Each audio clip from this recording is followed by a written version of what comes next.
Om Jnana-timirandasya Jnananjana-shalakaya Chakshurimilitam Yena Tasmai Shri Gurave Namaha. Namo Om Vishnupadaya Krishna Preshtaya Bhutale Om Jnana-timirandasya Jnananjana-shalakaya Srimate Namo Om Vishnupadaya Krishna Preshtaya Bhutale Srimate Bhakti Vedanta Swami Namine Namaste Saraswate Deve Gauravani Pracharine Nirvishesha Shunyavadi Paschati Deshatarine Shri Krishna Chaitanya Prabhu Nityananda Shri Advaita Gadadhara Shri Vasadi Gaurav Bhakta Vrinda Hare Krishna Krishna Krishna Hare Hare Hare Rama Rama Rama Hare Hare. Okay.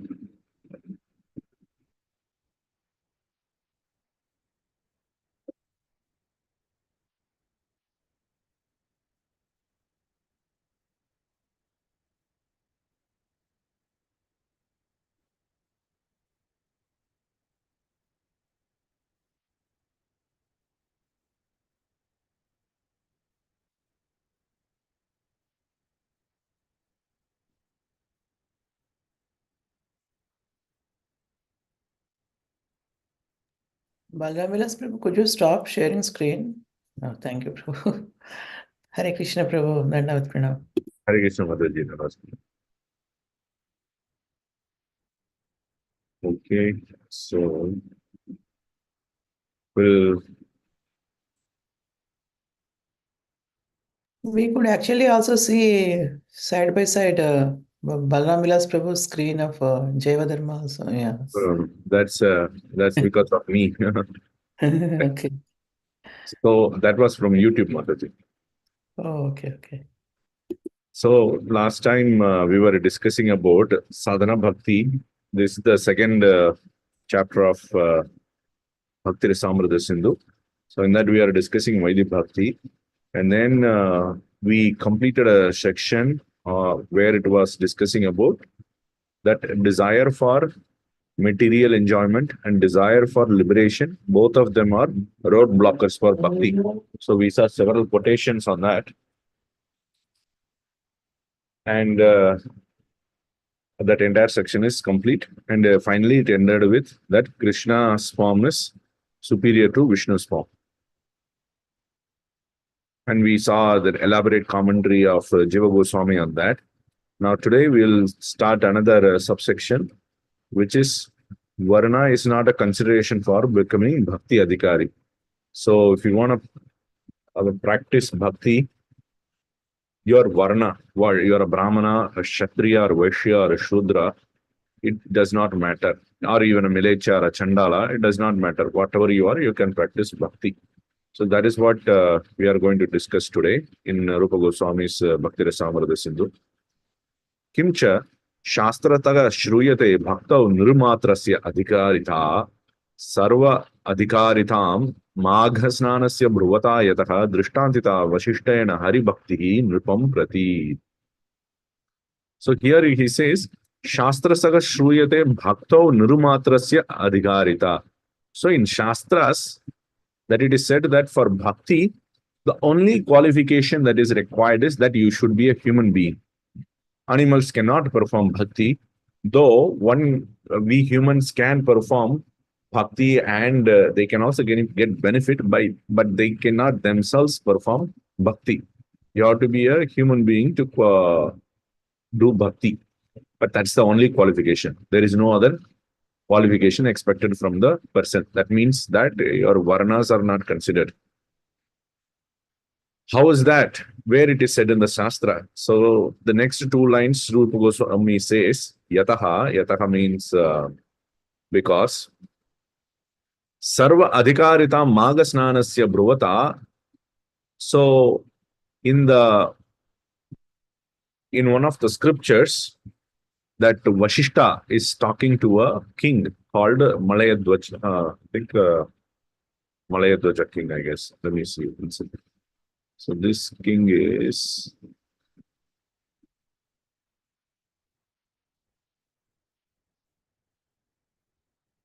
Mayuradwaja. Okay. So this king is Mayuradwaja. So to the king Mayuradhwaja, Vashishta is speaking. So he is glorifying there, taking bath in the month of Magha. Magha month is very cold, and if we take bath in that, it is an austerity. So he is talking about the qualification for performing that bath in Magha month. What is the qualification? Who can perform the bath in Magha month? Then there he says that Sarva Adhikaritam, everybody is qualified to perform that. Just like Hari Bhakti. He gives Hari Bhakti as an example to that. Just like Hari Bhakti can be performed by everyone, similarly, Magha Snana or the bath of Magha, bath in the month of Magha, can be performed by everyone. So this is not a direct quotation for Hari Bhakti, but indirectly it is also accomplishing the point that Hari Bhakti can be performed by everyone. Anyone and everyone is qualified for Hari Bhakti. That is what Rupa Goswami says. And then he gives the direct quotation in the next verse. Yatha Padme Sarve Adhikarinaga hi atra Hari Bhaktau Yatha Nripa. O king, just as everyone is eligible to perform Hari Bhakti, similarly, everyone can perform bath in the month of Magha. Kashikande cha tatha. In the Kashikanda also, similar statement is given. Antyajaha api tadrashtre shankar shakra ankadharina samprapya Vaishnavim diksham dikshitaha iva sambabuhu. That Antyaja means the Shudras, those who are in the last in the Varna system. So even though a person is a Shudra, if they take the initiation of Vaishnavas, Vaishnava Diksha, if they have obtained the Vaishnava Diksha, then have taken the Shankar Chakra Mudras. So in Diksha, there are 5 things that happens in traditionally. That is, first you get a name, new name, so and so Das, so and so Dasi, like that. So you get a new name. That is one of the angas of Vaishnava Diksha. The second thing you get is Hundra. So traditionally they don't put the tilak before initiation. We do, however, before we even get the initiation, we actually put tilak. But traditionally, after they take the initiation, they put the tilak, Urdo Pundra. And then the third one is they get a secret mantra from the Guru, which we get in second initiation. So in ISKCON, the whole initiation process is divided into 2 processes. There's only one initiation, though we call it first initiation and second initiation. There is only one initiation, but it is divided into 2 steps, basically. So you get a secret mantra from the Guru. It's not the Hare Krishna mantra. That is not secret because we chant it loudly. The secret mantra you get from the Guru is, 18-syllable mantra or a 10-syllable mantra, whatever it is, right? So mantra you get, that is third one. Fourth one, Yagya, that is the Guru teaches you how to perform worship of the deity. The main goal of Diksha is to perform deity worship. So the Guru teaches you also how to perform worship of the deities. And the fifth one is Shanka Chakra Mudras. So they have this, stamps. So they take the Shanka and Chakra stamp and then they put it in the fire and then they just brand the person on the left and right shoulders. Part of the Diksha process, though these days, generally they don't do that. That is also part of the process. So these days, the Sri Vaishnava Sampradaya, some of them actually put a Gopi Chanda in their shoulders to represent that stamp of Shanka and Chakra. But previously they were branding it with heat. So here it is mentioned, the Shudras, after having taken the Vaishnava Diksha and has taken the Shanka Chakra brands, stamps, they shine like Dikshita. Dikshita means one who performs sacrifices, Vedic sacrifices. They shine like sacrificial priests. So what this particular statement is saying, it is saying that even the Shudras can also perform bhakti. That is the main point here. The other things are peripheral points for the topic in hand. Uh,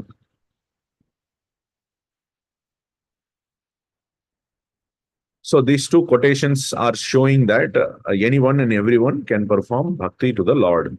There is no qualification other than being a humanness.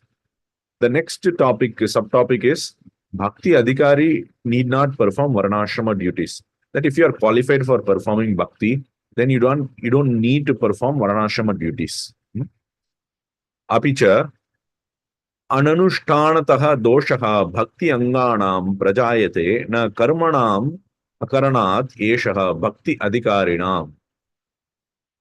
Says Ananushtanatah doshaha bhakti anganam prajayate. If a person is eligible for performing bhakti and he does not perform the angas of bhakti, which are nitya angas, some angas are there, like you do your chanting, you worship the deity, you read Srimad Bhagavatam, and you follow Ekadashi Vrata, and you follow Janmashtami and other festivals, observe that. If you don't do that, that is a fault. Dosha. Bhakti anganam ananushtanatah. If you don't perform that, that's a fault. Dosha. Na karmanam akaranat yesha bhakti adhikarinam. But if you don't perform karmas, karma kanda rituals, which include your nitya karma, naimitika karma, and kamya karmas. Nitya karma means you daily perform some activities like Panchamaha Yagya. A grihastha is supposed to perform Panchamaha Yagya every day. If you don't perform that, or if you fail to perform Shraddha ceremony, which is a naimitic karma, then there is no fault in that. Third statement says, Nishiddha acharatah daivat prayaschittam tu na uchitam. Suppose accidentally a person performs a sinful act. So previously he has not performed any pious varnashrama activity, but now let's say accidentally the devotee commits a sinful act. Still, one should not do prayashchita. So if you are following the path of karma, if you perform a sinful activity, let's say you are supposed to do a yagya and then you miss to do the Panchamaha yagya every day, then you have to do some prayashchita for that, to atone that. If you don't do prayashchita, then you have to suffer sinful reactions for that. But for devotees, even if you have committed a sinful activity, you don't need to perform prayashchita. Iti Vaishnava Shastranam Rakasyam Tadvitam Matam. So this is a secret of Vaishnava Shastra. This is what is told by the experts of the Vaishnava Shastra. That you don't need to perform Varnashrama duties if you are qualified for practicing bhakti. So we look at the commentary of Jiva Goswami in this. Tadevam anya abhilashita shunyatvam iti stapitam tat prasanga sangatya sarvesham api adhikaritam darshitam. So previously it has been established that when performing bhakti, you should not have any other desire, including the desire for material enjoyment and desire for liberation. That is established. And in that context, it is also established that everyone is qualified to perform bhakti. Now, there is a question. Tatra shankate. There is a doubt here. Nanu bhavantu sarve eva adhikarinaha kintu swasa dharma yuktaha eva iti yujyate tam vina pratyavaya shravanat. So, that's fine. Everybody is qualified to perform bhakti. But still, they should be situated in their own swadharma. That means if you are a Brahmana, you should do your swadharma. If you are a Kshatriya, you need to do your swadharma. Same for Vaishya and Shudra. You have to do your swadharma. You should not be situated. This is a opponent is raising a question. Tam vina pratyavaya shravanat. If you don't perform that, then you are going to get sins. Just by not performing, you will get sins. This is a doubt being raised. This is not the conclusion. Tatha sarvesham prayaha nishuddha karma apatati eva. If you don't perform your swadharma, then what are you going to perform? Are you going to perform sinful activities? Right? That's the question. Saticha tena dushtatve katam shuddhatvam syat. When this is the case, if they are performing sinful activities, then they will naturally become dushta or, full of dosha, false. How can they become purified? However, it is also said, Anyabhilashita shunyam jnana karmadi anavritam. Your bhakti should not be covered by karma.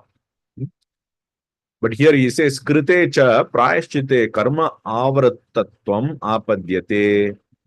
But when you perform prayashchita for your activity, for your sinful activities, your karma is covering the bhakti.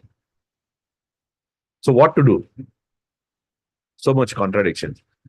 Tatra aha apicha iti bhakti anganam nityanam iti nyayam. So this is the doubt being raised, and the answer is given in this verse. That is, the devotee is not required to perform varnashrama duties, neither prayashchitas, because that is the secret of the Vaishnava Sastras. Daivatiti yasya bhakto tadrishi ruchigi shraddha va jata tasya tu vikarmani swataka pravritti na sambhavati eva iti bhavaha. So why the devotee does not need to perform prayashchita, and does he perform always sinful activities? No, here he says, as soon as a person has shraddha or faith in bhakti, and as soon as he gets taste for bhakti, then naturally he does not have inclination toward performing sinful activities. That is the condition of a devotee. Prayashchittam tu na uchitam iti bhakti prabhavaha eva tat prayashchittaya kalpate iti bhavaha. That prayashchitta is automatically obtained by the power of bhakti. Just by continue to perform bhakti activities, your prayashchitta is taken care. That means accidentally, let's say we commit sins. Let's say a devotee accidentally eats meat, or he, because of, sudden desire, he goes and smokes cigarette. Though he generally doesn't do that. Huh? So you don't need to perform any prayashchitta for that. You continue to perform bhakti. That itself will take care of that.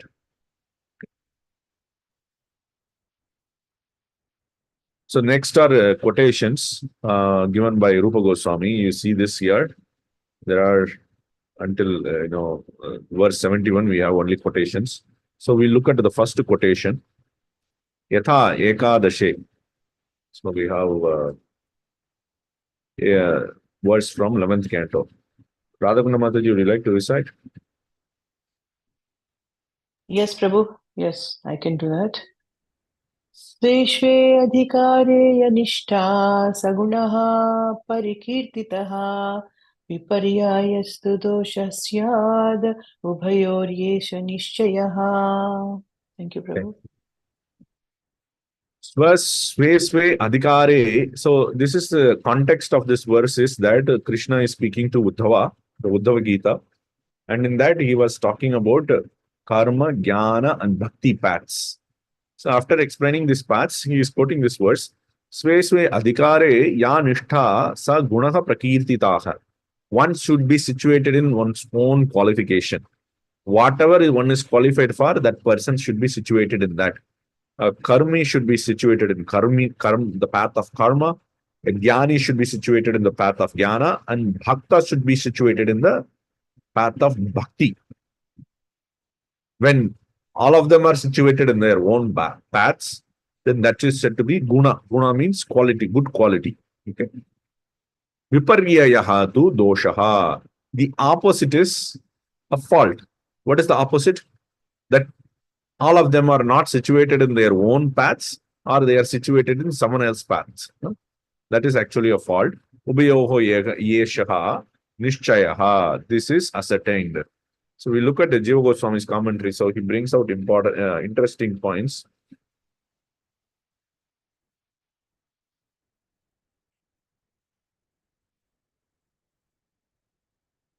Tatra Shuddha Bhakti Adhikarinaha Itaradvaya Karane Doshagaya Eva. So this statement is saying that if you are qualified for performing Shuddha Bhakti, then if you perform karma or jnana, then it is actually a fault. One should not perform karma activities, karma kanda activities or jnana activities. Jnanam nacha vairagyam prayagha shreha bhavetiha. So in previous chapter, Krishna himself said that jnana or vairagya is not very good for the devotee. Tavat karmani kurvita ityadehe cha. Also, it is said that one should perform jnana or karma kanda activities as long as one does not have faith in bhakti. Karma jnana adhikarinoho tu tadrisha shraddharahitayoho sangadivasha tadrisha shuddha bhaktau pravrityoho api anadara doshena jhatite asite asiddhehe dosha prayaha eva iti jneyam. So, there is an interesting question. So Krishna here says swaswa adhikara. One should be situated in one's own path and not in others' path. But what if a karmi comes and performs bhakti? Is that a fault or it's not? Here it says viparyayaha tu doshaha. The opposite is actually a fault. That means if karmi is situated in bhakti or jnani is situated in bhakti, it is a fault. So bhakta situated in karma or jnana path is a fault. That's very clear. But what about karmi and jnani? If they perform bhakti, are they going to get fault? That looks very unacceptable. How can, everybody should perform bhakti. How can they not perform bhakti, right? So that is why he says, karma jnana adhikarino tadrisha shraddha ragitayoho. So this karmi and jnani who does not have any faith in bhakti. However, start practicing bhakti because of the influence of the association of the devotees. Somehow they come into the contact of the devotees, and devotees association itself somehow lets them begin practicing bhakti, though they do not have faith in bhakti. Because of the influence, they start practicing bhakti. But what happens because of that? Anadara doshena. They have disrespect for bhakti within their heart. Sometimes the impersonalists come to the temple, and because we are chanting Hare Krishna, they also a little bit to get peer pressure, and then they start chanting. But they do not have respect for the bhakti activity. And because they do not have respect for the bhakti activity, what happens? Jhatiti asiddhehe dosha prayaha eva iti jneyam. This bhakti will not help them to achieve their goals quickly. If they want to achieve their own goals, that is liberation for the jnanis and swargaloka for the karmis, if they want to achieve their own goals quickly, they should perform bhakti with a little bit faith on that. If they perform without faith and as well they do disrespect that and they perform, then that becomes offense and that becomes a blocker. So if they are situated in bhakti like that, then it is a fault. Otherwise, they should perform bhakti, because without performing bhakti, one cannot attain anything, not even swargaloka, not even jnana, liberation, right? Even if you are situated in the path of karma or jnana. So they should perform bhakti, but they should not perform bhakti with a disrespectful mood. And that's going to become a blocker for them. And that is called dosha prayaha. It's like a dosha. It's like a fault. It's not really a fault. It's like a fault because it's blocking them. Okay, viparyaya haswa adhikara nishta tat idara nishta cha. We already covered that point. We'll continue from this verse next week. Any questions, reflections? I will go about Again. sorry, I wasn't there in the beginning portion. I joined a little late. But I have one question. Yes, Now you mentioned that somebody is performing bhakti out of disrespect to bhakti. That's a fault, and that will block. But don't we say that even if a person is chanting Namabhas, right? Even if somebody is chanting in contempt or disrespect or even just to make joke or fun like Jarasandha and all, you know, disrespecting Krishna and speaking Krishna's name, they still get benefited. So how is it that it becomes blocker if somebody is practicing bhakti, even if he does not have respect for bhakti? Yeah, very good point, Prabhuji. So let me open that verse you quoted. Sanketyam parihasyam va stobam helanameva va vaikunta nama grahanam ashesha agam haram viduhu. Sanketyam. Sanketyam means you are indicating something else. Yeah. Or when the when the when the ISKCON people they go on to chant Hare Krishna mantra, some people may say, oh, they are the Hare Krishnas are going. So by that they are saying actually Hare Krishna. So indicating something else. They are not indicating the Lord, but they are saying something else. The Hare Krishnas are going. They have mentioned Hare Krishna, Sanketyan. Parihasya, they are jokingly saying, look at these Hare Krishnas, they have hairstyle like this and that, they dance like this, in a joking way. Stoba, musical. Some people, when we go to Harinam, they come and dance with us because they like the music. So in that music, they also chant Hare Krishna like that. Or Helena, neglectfully in the sense that, without any paying attention to it. If they do these things of the Lord's name, what happens? Many sins, Ashesha, unlimited amount of sins get destroyed. But here, this is, as you mentioned, Prabhuji, this is the Nama Bash, that Nama Abhasa, that they do not have the mentality of offending the Lord or offending or disrespecting the bhakti. They are just performing without having any positive or negative mood toward them. But here, Jiva Goswami clearly says, Anadara doshena. Anadara means they are disrespecting. Internally, they are thinking, this is a low process. We should give up this and then we should go beyond that. And then Mukunda Goswami is actually clarifying a little bit more on that. He says that kasyachit vachanena tasyaha tyagat jata aparadena. So the impersonalists, they hear somebody's words. They will be performing chanting at home, and then they start hearing the other impersonalist guru's words. Then they say, you should not perform bhakti, you should go beyond that. If somebody says like that, immediately they think, okay, what I'm performing is a low process. I should just give up. There is high process, I go. So by this, they are having a condemning mood toward bhakti.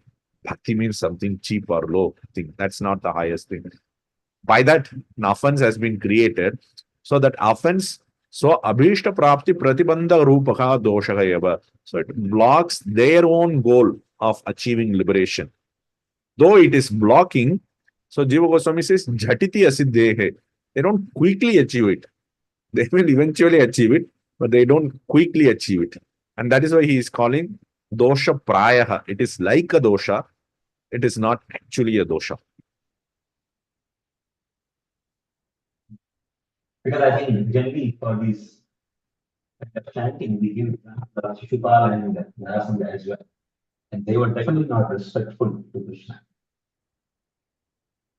So the Shishupala, your example is Shishupala. They were he was actually disrespectful. That what you're Jarasandha. Even Jarasandha was disrespectful as well. disrespectful. Yeah. But anyway, I think that makes sense. It's not dosha, but it's prior dosha. I mean, it really depends on Even maybe Jarasandha and Shishupal may not be a good example in this case. so in the case of, I remember the Vishwanath Chakravarti Thakur's commentary in the case of Shishupala, when he was actually committing the offense against the Lord, he was still focusing on Krishna. So Vishwanath Chakravarti Thakur says, this does not happen with other forms of the Lord, like Vishnu or some other form. But Krishna is so special.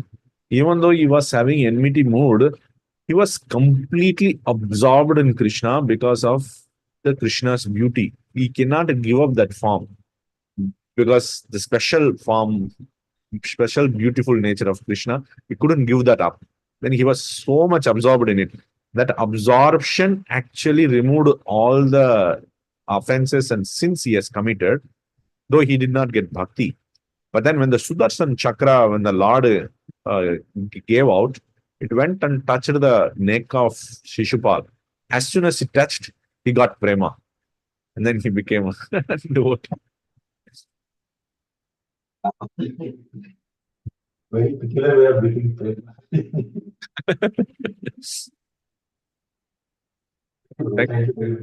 Thank you, Prabhuji. Probably you would like to say something. No, actually, I was feeling a little confused. He performed with disrespect. I thought, because people who are chanting the holy name of the Lord neglectfully or even jokingly or even sometimes make fun, like, the Muslims, they were making fun of the Hindus chanting Hari Hari during when Janata was under persecuted.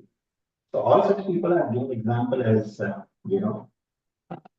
being disrespectful to the Bhakti, but still they get benefit. Even the case of Ajamila was also, he was chanting without actually having negative attitude. But people like, the demons, especially when they chant or they speak the name of Krishna, they disrespect and contempt. Your voice is a little breaking, Prabhu. We couldn't hear the last part. No, I was just saying, the example of demons when it's given. Yeah. They definitely don't have respectful attitude towards Krishna. They have actually contempt and disrespectful attitude. Right. Yeah. But I think that makes sense. Yes. It's generally Thank you. not always good. It's not. Yeah. Thank you. Thank you, Prabhu. Okay. Thank you, devotees. Then we'll stop here. Thank you. Thank you, Thank you Prabhuji. so much, Prabhuji. Thank you so much, Prabhuji. Pancha. Vaishnavebhyo Namo Namah. His Grace Pradyuman Prabhu ki jai.